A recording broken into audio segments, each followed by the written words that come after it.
Welcome back to another video. आज एक और वीडियो में आपका स्वागत है। अभी हम लोग घर से मतलब ऑफिस से जल्दी निकले। अभी एक चिड़िया हमारी गाड़ी पे हग दी भयंकर, तो मैं सोचा कि इसको कार वॉश करेंगे। कार वॉश करके आपको बताएंगे कार वॉश और कुछ ऐसी चीजों के बारे में बात करेंगे जो आपको कंसिडर करना है ऑस्ट्रेलिया में कार लेने से पहले। तो आपको मैं एक पर्सपेक्टिव दूंगा कि क्या आपको भी ये स्टेप लेना चाहिए नहीं लेना चाहिए। Let's get to the video.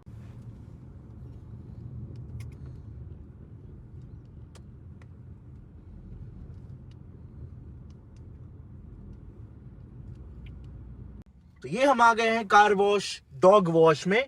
तो यहां पर आप देख सक रहे 3 लेन्स बनी हुई है। जो भी लेन आपको फ्री लग रही वो लेन में आप इंटर ले लेना। यहां पर सामने वैक्यूम है।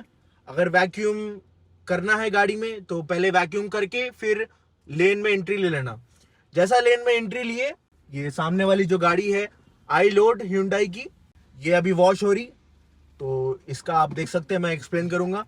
तो यहाँ पर 2 ऑप्शंस है, राइट। फर्स्ट है एक स्प्रे जेट, वहां लेफ्ट साइड में स्प्रे जेट है जिससे वो बंदा पानी मार रहा। आप देख सकते हैं कि भाई यहाँ से पानी मारना है, उसमें प्रेशर रहता, वो प्रेस करे तो और तेज हो जाता, अगर बंद करे तो स्मूथ आता। और उसमें आप शाइनर भी डाल सकते हैं, प्री वॉश का लिक्विड भी आता। तो बेसिकली लेफ्ट साइड में आपका एक FPOS की मशीन रहती है जहां पर आप कार्ड टैप कर सकते हैं।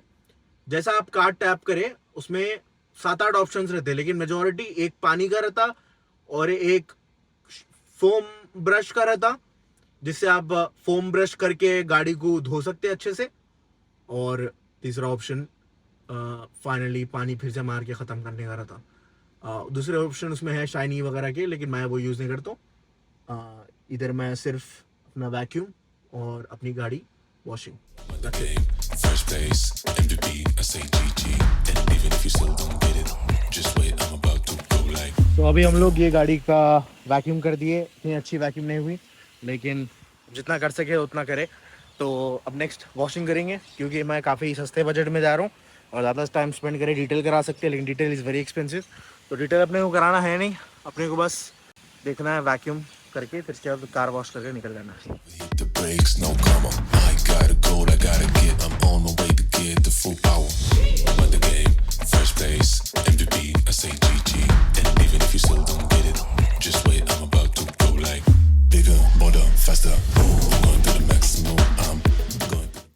ऑलराइट, तो गाड़ी वॉश करने के बाद मैं 2 प्रोडक्ट्स लिया यहाँ पर।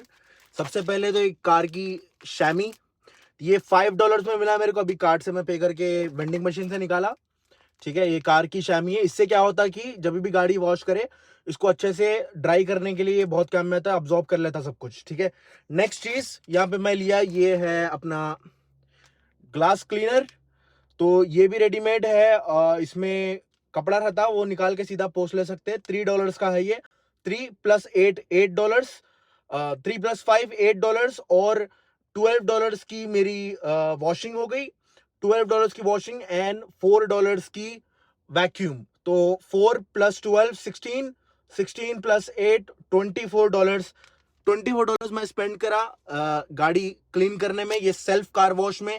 तो अभी जल्दी से निकल के इसको गाड़ी को अच्छे से पोंछेंगे, पोंछ के ड्राई करके फिर इसका ग्लास क्लीन करेंगे। Let's go.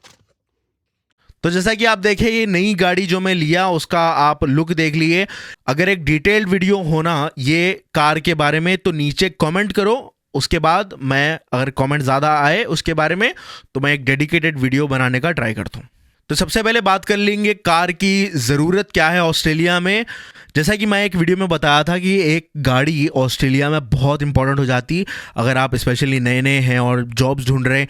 काफ़ी सारे जॉब्स में आपको एक गाड़ी इंपॉर्टेंट रहती। तो मैं कुछ ऐसे यूज़ केसेस बताऊंगा जिसमें एक गाड़ी आपके लिए बहुत इंपॉर्टेंट है। तो यूज़ केस नंबर 1, जॉब्स। अगर आप पार्ट टाइम जॉब्स कर रहे हैं और जॉब्स करके आपको थोड़ी बहुत इनकम निकालना बहुत इंपॉर्टेंट है ऑस्ट्रेलिया में। अगर आपके पास फाइनेंशियली स्ट्रॉन्ग पेरेंट्स नहीं है इंडिया से जो फुल्ली फंड कर सक रहे, और अगर फुल्ली फंड कर भी सक रहे, I think it is a great opportunity कि आपको पार्ट टाइम कुछ वर्कफोर्स का एक्सपोजर लेने का मौका मिल रहा। तो उस चीज़ के लिए आपको एक गाड़ी की ज़रूरत पड़ती। गाड़ी की वजह से आप काफ़ी सारे जॉब्स इनेबल हो जाते हैं। जैसा कॉमनली जॉब्स है Uber Eats delivery, mini lock delivery, DoorDash delivery, जितने भी डिलीवरी के ऐप्स है उसमें आप साइन अप हो सकते हैं अगर आपके पास एक गाड़ी है तो। दूसरी चीज ये भी रहती है कि गाड़ी अगर आपके पास है तो डिलीवरी जॉब से ज्यादा भी आपको कोई भी जॉब में जब जा रहे हैं आप, अक्सर टाइम जॉब काफी दूर भी मिल सकती है और एक अपनी गाड़ी रहना वो जॉब्स के लिए आपको एलिजिबल बना देता। दूसरा, टाइम सेविंग होती गाड़ी रही। अगर आपके पास अपनी खुद की गाड़ी है, आप पब्लिक ट्रांसपोर्ट से नहीं, आप प्राइवेट ट्रांसपोर्ट से जा रहे हैं, तो आपका टाइम इतना ज़्यादा बचेगा, आपको परेशान हो जाओगे आप, अनलेस आपकी यूनिवर्सिटी कोई ट्राम लाइन पे है या फिर आप ट्रेन के पास रहते हैं। In that cases sure, but majority लोगों के लिए अपनी गाड़ी रहने की वजह से उनका काफ़ी ज़्यादा टाइम बच जाता, तो वो चीज़ के लिए भी गाड़ी एक इंपॉर्टेंट फैक्टर बन जाती है। तीसरी चीज़, आप जितनी भी एक्सप्लोरिंग करेंगे, क्योंकि पढ़ाई और जॉब से हटके ऑस्ट्रेलिया में एक और चीज़ इंपॉर्टेंट है, टूरिज़्म। तो यहाँ के टूरिज़्म को बूस्ट करने के लिए आप यहाँ से वहाँ ट्रैवल कर सकते हैं, एक्सप्लोर कर सकते हैं। इतने खूबसूरत बीचेस आपको ऑस्ट्रेलिया में मिलेंगे, वो उतने देख के आप परेशान हो जाना, लेकिन वो चीज़ करने के लिए एक गाड़ी रही, और अच्छी गाड़ी रहना, रिलायबली आप ज़्यादा लॉन्ग ट्रैवल कर सकते हैं, विच इज़ वेरी इंपॉर्टेंट। तो ये तो था कि क्यों गाड़ी इंपॉर्टेंट है। दूसरी चीज़ बात करेंगे कि कब आपके लिए गाड़ी लेना ज़रूरी है। तो फर्स्ट ऑफ ऑल, एक जो इनकम बजट रहता, जैसा आप नए नए आए और आपके पास $2-3 हज़ार डॉलर है या 4-5 हज़ार आप सेव कर लिए, इन that case you can get a used car. अगर आपकी वो कंडीशन है तो फाइनेंस या महंगे गाड़ियों में जाने की ज़रूरत नहीं है। You can get a used car for $2,000-5,000, और वो उसके अंदर देखना है कि ब्रांड अगर टोयोटा हो सके तो बेटर है। टोयोटा की सर्विसिंग काफ़ी अच्छी रहती। अगेन, ये कॉमन फैक्ट्स है, सबको मालूम, लेकिन मैं आपके साथ शेयर कर रहा हूँ। लेकिन अगर आपको डिटेल में कोई मैकेनिक वाला इन्फॉर्मेशन चाहिए, कौन सी गाड़ियाँ, वो ये वीडियो नहीं है, कोई और वीडियो जाके चेक कर सकते हैं। तो फर्स्ट ब्रैकेट हो गया, $2,000 से $5,000 में आप गाड़ी ले सकते हैं। और नेक्स्ट ब्रैकेट कब रहना, अगर आपको थोड़ा टाइम हो गया ऑस्ट्रेलिया में और आप एक गाड़ी से दूसरी गाड़ी जंप कर रहे हैं, जैसा आपकी जो सेकेंड हैंड गाड़ियाँ रहती है, बेसिक गाड़ियाँ, उसमें काफ़ी सारे प्रॉब्लम्स आते हैं। कई टाइम पे उसका इंश्योरेंस क्लेम में प्रॉब्लम आता, और ड्राइविंग जब कर रहे हैं तो उसमें आपको कंफर्ट का प्रॉब्लम आता, और रिपेयर्स का प्रॉब्लम आता है, मेंटेनेंस उसका बढ़ जाता, बार बार ख़राब होती रहती। तो इन दैट केस, अगर आपको अपग्रेड करने का टाइम, अगर आपको लग रहा कि आपके पास कुछ सेविंग हो गई और आप $10,000 से $15,000 अगर आपके पास कैश है, तो आप पुरानी गाड़ी को सेल करके, फेसबुक पे इजीली सेल हो जाती, रोड वर्दी निकाल के अगर आप सेल कर दिए, देन उसके बाद वो पैसे मिला के अगर आपके पास $15,000 तक का कैश अगर आपके पास है, तो इन that case you can invest in a car जो आपके लिए लॉन्ग टर्म रिलायबल कार बनेगी। जैसा आप $15,000 की गाड़ी ले लिए, तो वो I think up to 5 years तक आप वो गाड़ी चलाएंगे। अगर ऐसा इंटेंशन है आपका, तो वैसा सोच के आप एक $15,000 तक की गाड़ी खरीद सकते हैं। और $15,000 की गाड़ी बड़ा स्वीट स्पॉट रेंज में आती, जैसा ये इतनी पुरानी भी नहीं है कि प्रॉब्लम्स हो, और उतनी नई भी नहीं है कि उसकी वैल्यू कम हो जाए जल्दी। तो $15,000 की गाड़ी लेना बहुत ही सही डिसीजन है ऑस्ट्रेलिया में।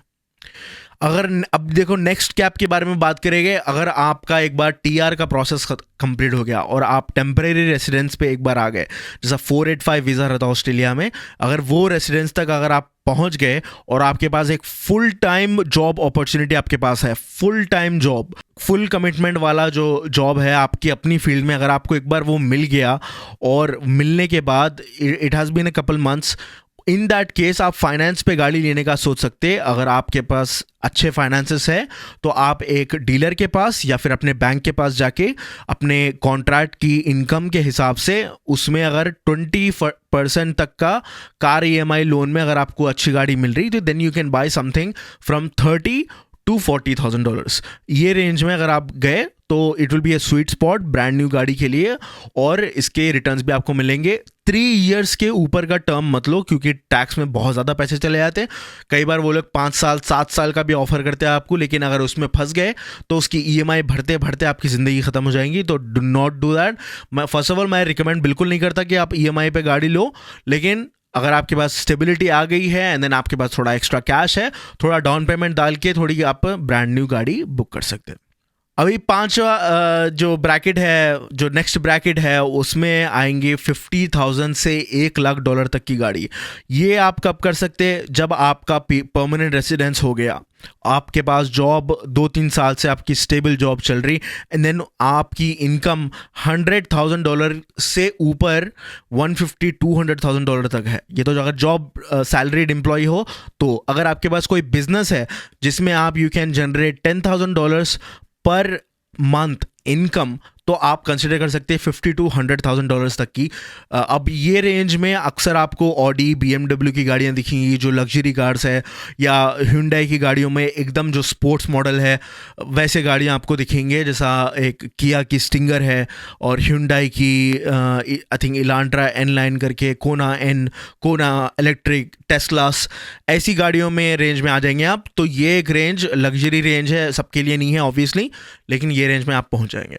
अगर 100,000 के ऊपर की रेंज की बात कर रहे हैं तो फिर आप तो ये वीडियो देखना बंद कर दो। अगर आपके पास इतना पैसा है तो ये वीडियो बंद कर दो, आप निकल जाओ यहाँ से, सुपर थैंक्स करके पैसा भेज दो बस, ठीक है। तो आपको मैं एडवाइस नहीं दे सकता 1,00,000 के ऊपर की गाड़ी, तो ये तो बहुत ज़्यादा हो गया। लेकिन ये वीडियो में आपको कवर करना था कि कौन से रेंज में, कितनी बजट में आप कितनी गाड़ियाँ ले सकते हैं। अगेन ये मेरा पर्सनल ओपिनियन है, इतना डिटेल में मेरे जितने भी थॉट्स है ऑस्ट्रेलिया में अब तक, उसके इंप्रेशन के हिसाब से मैं ये नंबर्स बोला। अगेन आपके केस में ये नंबर्स चेंज हो सकते हैं, लेकिन मैं रिकमेंड नहीं करूँगा कि अगर आपके पास बजट नहीं है तो फाइनेंस में जाके आप गाड़ियाँ लो, क्योंकि EMI की ज़िंदगी बहुत ख़राब हो जाती।